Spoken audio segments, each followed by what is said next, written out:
Hey everyone, this is Jack G and these are my hobbies. Recently purchased this Wii knife, super excited about it. It's called the Kitefin and it is beautiful. I just love the clip, which we'll get into, and all of the details of this knife. Wii Knives and Civivi Knives are a company that I've become familiar with. This is my first Wii knife. As you saw in my last couple of videos, I bought a couple Civivis. I love them. Wii knife is kind of like the big brother of Civivi. I think they make a little bit higher end, well, higher cost anyway, arguably higher end, I guess we could talk about knives. And this is the first Wii knife that I purchased, just to show you. It kind of comes in the same case as the Civivi, and it had the stickers in here, and really nice case actually, and a few other things like a cloth. And anyway, let's talk about the 7 C's that I go through when I decide to purchase a knife. And one of the C's is comparison to other knives that I have in my collection, and we'll just kind of round out my collection. And I'll just give you a quick look around this knife, and I will compare it to other knives for you. Just a gorgeous knife. That's titanium, all titanium. In fact, this is anodized titanium. This is heat. The coloration on this is just gorgeous. Hopefully that'll come out in the camera. Look at that, isn't that beautiful? And then the gold anodizing, which I like and sort of don't like, which I'll talk about. It is a frame lock. We'll talk about some of the nice things about the frame lock here in a minute. And it is a flipper. So there you go. Okay, so let's do some quick comparisons to things in my collection. As always, we'll compare it to the Paramilitary 2. As you can see, the blade is a little bit thinner. They call it like a drop clip point. It's just a gorgeous blade, but it's a little bit shorter than the PM2. It is much thinner than the PM2, which I really like. I mean, I love the PM2, but it is a fairly thick knife. This is much thinner in hand. Comparing it, this is the S30V steel, and this is S35VN, which we'll talk about. So let's move this out of the way and compare it to the Benchmade Bugout to give you an idea in hand. It reminds me a lot of the Bugout, actually. Not the mini Bugout, but the actual Bugout.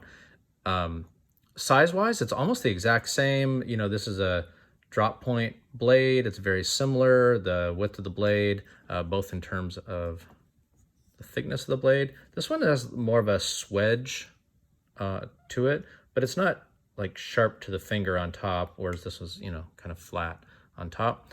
But the thinness, even though these are titanium scales, a little bit thicker than what you get from your normal Benchmates that replace these. But to give you an idea, it's still, look at that, it's thinner. The handles are thinner than this Bugout with the titanium scales.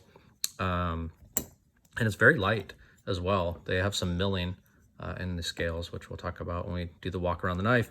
But it's very similar in feel to the Bugout, which I really like. And we'll compare it to the Ontario Rat 2, just to give you an idea of size-wise if you have one of those.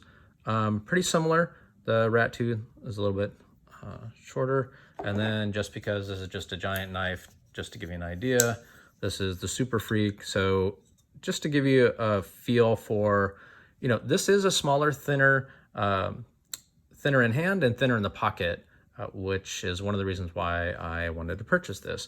And I purchased this shortly after my Sebenza 31, which was one of my first titanium, was my very first titanium knife and frame lock as well, because I really liked it. So I was pretty interested in another titanium knife.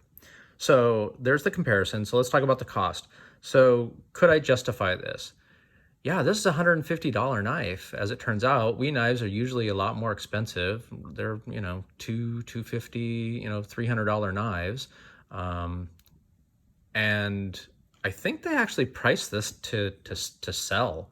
as compared to, you know, their little brother, the Civivis, that are a little bit cheaper, or less expensive, arguably cheaper. For $150, I think this is a great buy. So let's get to, can it be customized? The third C in my criteria. Customized meaning, do they offer it in different styles, etc.? Yeah, this thing is offered in about 8 different flavors, both in terms of the titanium, that would be anodized blue that comes from them, and I believe black as well. There's like 8 different types. I wanted just the standard gray. I really like this titanium. It's kind of a smooth look to it. It's not like a stone washed, and it feels really nice.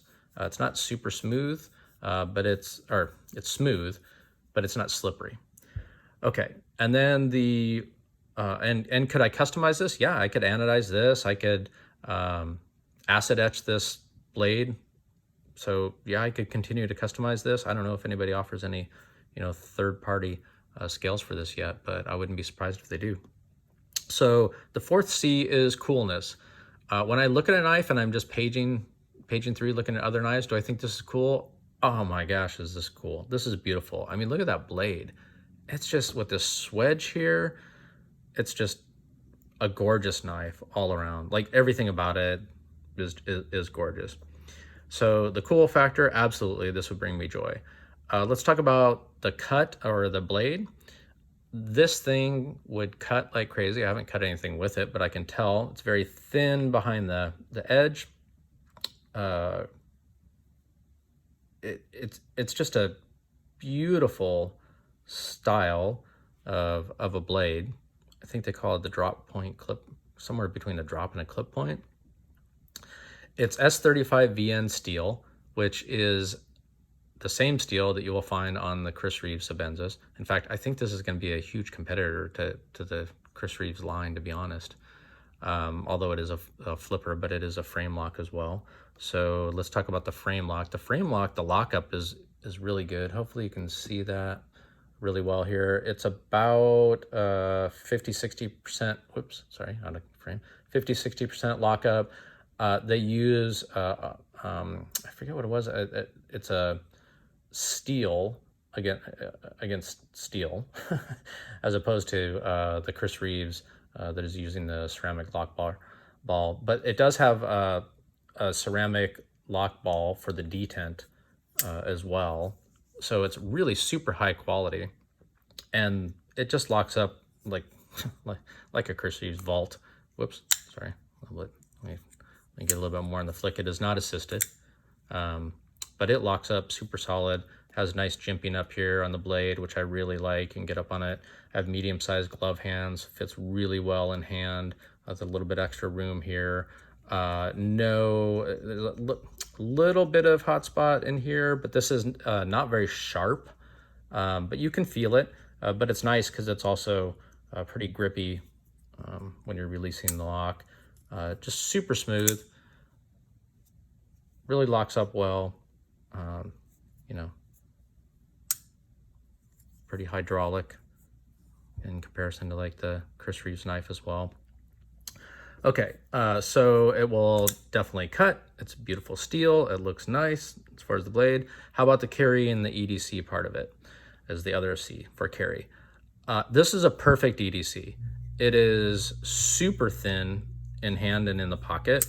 Sorry, I'm not going to show you in the pocket right now, but you can tell it's a deep pocket carry. So not very much is showing at the top. I like that because it's also gray, so it's not going to stand out a lot. The clip is a little bit stylish for my taste with the gold, so it does stand out for my low profile style, but it's so gorgeous. Boy, I don't know. What can I say about that? It's kind of this blue and green in it, this heat anodized. Really nice pocket clip. So as far as the carry, the one, coming now to the conclusions, the one conclusion, I think it's worth the money. It's all titanium. The backspacer is titanium. The hardware is titanium as far as the screws go. I really like that because then you could anodize it if you wanted to.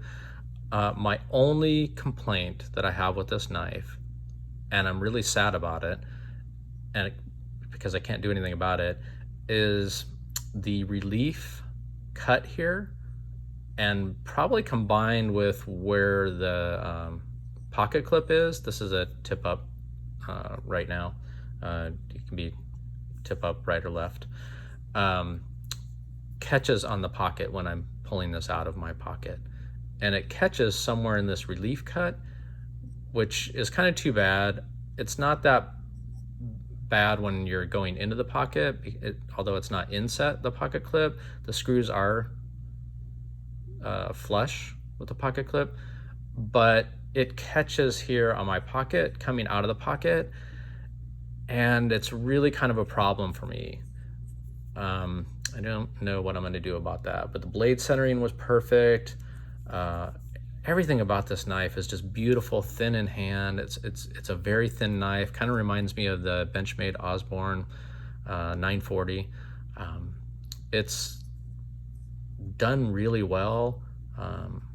Some chamfering here on this side, so I can open it left or right-handed, which I really like in knives. Couldn't do that with my Chris Reeves. Kind of made me sad because I don't have thumb studs on either side, on both sides. And you know, you can close it left-handed as well. Really love this knife. The one complaint, like I said, was pulling out of the pocket with this relief. It's kind of too bad. Let me know if you also have that same problem, please. If you have the Kitefin, I don't know why, but it's a problem on mine. I'd love to hear from everybody else. And that's pretty much all I have to say about this knife. It's a beautiful knife, good value, $150, titanium, S35VN steel. You know, this is, you know, reminds me of the Chris Reeves at about half the cost, so or a third the cost rather. So would I have 3 of these? Wow. Yeah, that's a really tough call. It's a beautiful knife. So like and subscribe, please, and I'll be doing my giveaway pretty soon. You saw my budget knives. If you haven't, please take a look at those, and mahalo.